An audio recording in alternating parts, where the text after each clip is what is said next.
주의해야 할 운동 습관 배웠으니까 이번에는 구체적인 또 운동 배워보도록 하겠습니다. 박대원 트레이너님 다시 한번 앞으로 모실게요. 자, 오늘 운동 많네요. 네. 네, 이번에는 진짜 속근육, 코어를 한번 같이 운동해 보실 텐데요. 네. 누워서 따라해 주시면 되겠습니다. 네. 중심 근육이죠, 코어가.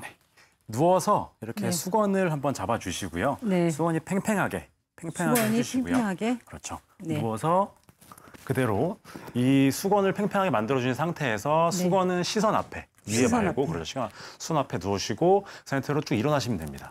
일어나시면 그대로. 되는데 완전 일어난다기보다는 딱 등까지만 그렇죠. 등을 팽팽하게 만든 들어주는구나. 상태에서 이게 수건은 앞으로 내려가지 마시고요. 그대로 위로. 위로? 그렇죠. 오, 다시 내려오고 힘들어 보여요. 그렇죠. 다시 올라갔다가 그렇죠. 좋습니다. 이게 이제 잘 되시는 분들은 네. 올라가서 손바닥을 밀어주세요. 하나, 둘. 오. 그렇죠. 다시 내려갔다가 다시 쭉 올라갔다가 하나, 둘.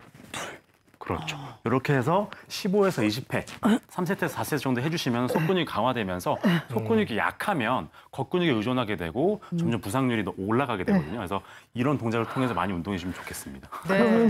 그 윗배도 많이 들어가나요? 네, 많이 들어가게 될 겁니다. 자, 이어서 또 하복부. 방금 상복부였고 방금 하복부도 같이 해보실 텐데 누우신 상태에서요. 그 상태에서 한쪽 무릎을 쭉 당겨서 가져와 주세요. 그래서 손으로 잡아주시고요. 그 상태에서 엉덩이가 살짝 든다는 느낌으로 쭉 들었다가 쭉 들었다. 그렇죠. 다시 반대다리 쪄봐 당기고 쭉 엉덩이 들고. 그렇죠. 다시 반대다리 쭉. 아, 상체 그렇죠. 살짝 들어야 돼요? 상체 살짝 드는 게 조금 더 편하실 수 있어요. 근데 아, 이게 생각보다 쉽지 배가 않거든요. 엄청 아파요. 그래서 반대쪽에서 엉덩이를 땅바닥에서 들어준다는 느낌. 그렇죠. 지금 잘 안 들리시는데 이게 들은 거예요. 하복부가 약하면 엉덩이 잘 안 들려요. 그래서 하복부를 좀 강하게 만들어주시면은 쭉 들었다가 다시 지그시 빠르게 당겨주죠. 쭉. 쭉. 네, 강해지시면은 이렇게 하실 수가 있고요. 아이고. 처음엔 이렇게 하시다가 이제 점차 강해지시면은 좀 빠르게 해주시면 좋을 것 같습니다. 네, 그렇게요. 네. 그리고 다음 동작은 이제 종아리. 있어요? 네, 마지막 같이 한번 아직 해보실 텐데. 남아있어요. 예. 앞서 보여드린 건 다 이제 우리가 허벅지, 엉덩이에 좀 집중을 했는데 네. 종아리도 꽤 큰 근육이거든요. 네. 그래서 종아리 운동을 같이 한번 해보겠습니다. 되게 쉬운 동작이니까요. 옆으로 이동하고 그 다음에 반대쪽으로 이동해서 그렇죠. 다시 반대쪽 이동인데 여기서 포인트는 뒤꿈치가 땅에 다 있으면 종아리 운동이 안 되겠죠. 네. 그래서 뒤꿈치를 땅에서 띄고 까치발로. 그렇죠. 아, 다시 어휴, 반대쪽 힘들어. 오, 이거 힘들다. 오, 힘들다. 반대쪽 쭉 이렇게 하면 중둔근뿐만 아니라 이제 종아리 근육 강화시킬 수가 있는데 네. 우리 발목을 삐는 형태를 보면 대부분 이렇게 바깥쪽으로 네, 삐게 됩니다. 맞아요. 대부분 그렇죠. 안쪽은 거의 네, 없거든요. 네. 바깥쪽에 삐는 게 이제 종아리 근육이랑 바깥쪽을 지켜주는 근육들이 다 약해져서 그럽니다. 그래서 이 동작을 통해서 조금 더 보완을 할 수가 있는데 이동하면서 살짝 새끼발가락 쪽에 체중을 실어주시는 거예요.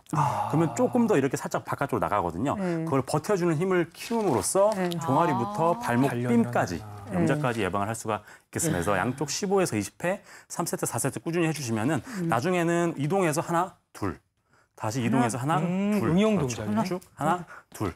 이렇게 해주시면은 이제 무릎이 왔다 갔다 하지 마시고 무릎은 종아리 좀 아프다. 펴진 상태에서 쭉쭉쭉 해주시면은 훨씬 더 좀 강도 있게 운동하실 수가 있습니다. 네. 예, 여기까지 하도록 배우겠습니다. 하겠습니다. 자리를 잘 보실게요. 배웠습니다. 자, 이렇게 운동 열심히 했으니까 이제는 영양 성분들을 잘 채워야 될 텐데 거기에도 원칙이 필요합니다. 근육을 늘리기 위한 효과적인 단백질 섭취법. 첫 번째는 하루 체중 1kg당 1g씩 섭취하는 것이 좋다고요. 정해진 양이 있네요. 네, 하루에 단백질은 저장되는 영양소가 아닙니다. 그러니까 뭐 3일에 한 번 고기를 많이 드신다고 해서 다음날, 다다음날 안 먹는다고 되는 게 아니고요. 매일매일 조금씩 드시는 게 중요하십니다. 보통 성인이라면 체중 1kg당 0.8g 정도가 필수 섭취량이고요. 65세 이상이라면 유럽, 미국, 우리나라 할 것 없이 전 세계 노인의학회에서 1kg당 1.0g, 그리고 다른 기저질환이 있으시면 1.2g까지 채워서 드시도록 권고하고 있습니다. 그래서 1.0g 드셔야 되고요.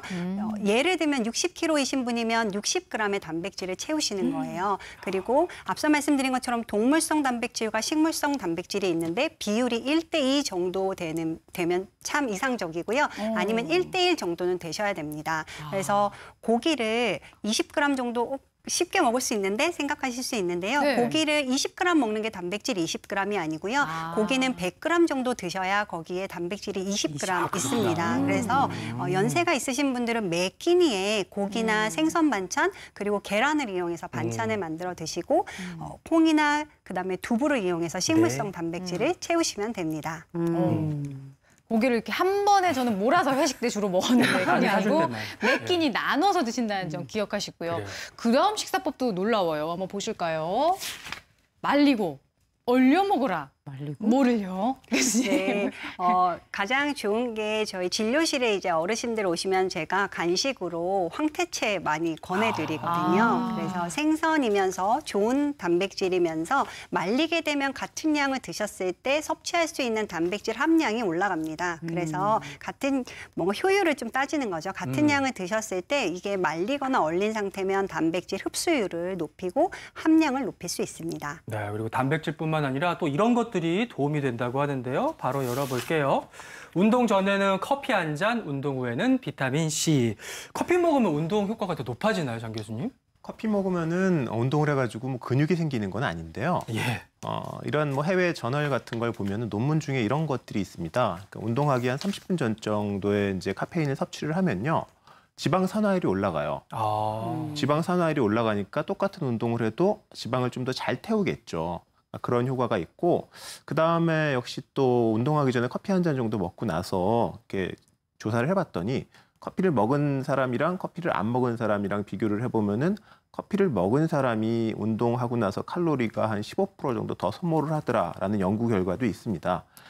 물론 이제 100%는 아닌데 어쨌든 운동을 해가지고 근력이 커지는 건 아닐지 몰라도 어떤 다이어트, 체중을 감량을 하는 데는 커피가 일정 부분 효과가 있는 것 같습니다. 근데 다만 이제 심장 같은 데 문제가 될 수가 있어가지고 너무 많은 양을 섭취하는 거는 권하고 싶지 않습니다. 그렇죠. 네. 저는요, 오늘 아침 굉장히 피곤하겠다 그런 비타민 C를 막 크게 늘리거든요. 근데 이 비타민 C도 그 운동하는데 어떤 효과를 누릴 수 있나요? 있죠? 네, 원 교수님. 네, 도움이 됩니다. 예, 비타민 C 섭취가 도움이 되고요. 특히나 이제 우리가 운동을 하게 되면 장기간의 운동이라든지 근력을 형성하기 위해서 운동을 하게 되면 힘든 운동을 하게 되는데 그렇게 되면 활성산소가 올라가게 되고요. 이런 활성산소가 올라가게 되는 것을 막기 위해서 항산화 물질인 이 운동 후에 비타민 C나 E 같은 것을 드시게 되면 근육의 손실을 좀 억제한다든지 신체 노화를 조금 뭐 도와준다든지 이런 연구도 있습니다. 그렇기 때문에 우리가 이 비타민 C를 섭취를 권장을 하는데요. 그렇게 하다 보니까 주스로 다 이렇게 섭취하시는 네. 분들이 있습니다. 당뇨병이 있으신 분들은 이렇게 주스로 섭취하게 되면 혈당을 높일 수가 있기 때문에 문제가 되거든요. 그래서 좀 조심하셔야 되고요. 채소나 토마토 같이 껍질째 먹는 그런 껍질째 먹는 과일과 함께 이렇게 먹는 것을 권장을 해드립니다. 그렇군요. 그리고 이제 단백질도 좀 더 도움이 되는 단백질이 있다고 해요. 보시면요. 류신이 풍부한 단백질로 골라 먹어라. 류신이 뭐예요?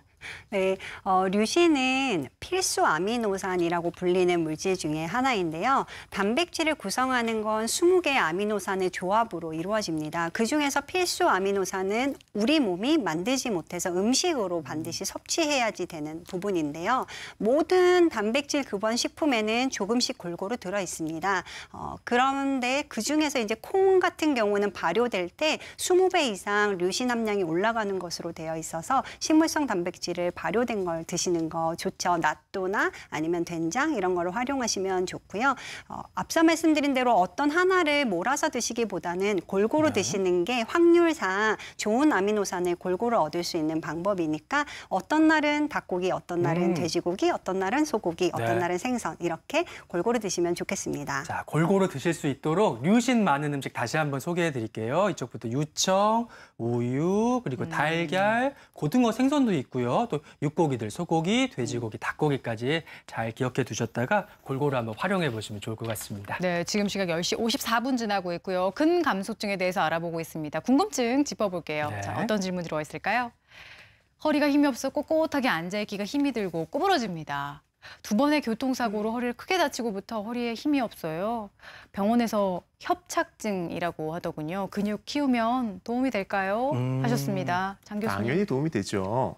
저런 분들이 전형적으로 아파가지고 안 써가지고 생긴 그런 이제 근감소증의 일환이거든요. 그러니까 허리가 힘이 없으니까 척추 기립근이 힘이 없으니까 척추를 잡아주지 못하니까 아까 텐트에 폴대 얘기한 것처럼 폴대가 이렇게 앞으로 휘는 겁니다. 이런 경우에 있어서는 이제 특히 아까 우리 그 선생님이 얘기하셨던 코어 근육들 있죠. 복근이라든지 척추 기립근이라든지 외복근, 내복근과 같은 그 코어 근육을 잘 단련을 시키고요. 아까 제가 말씀드렸던 엉덩이 근육을 키워도 척추가 똑바로 서거든요.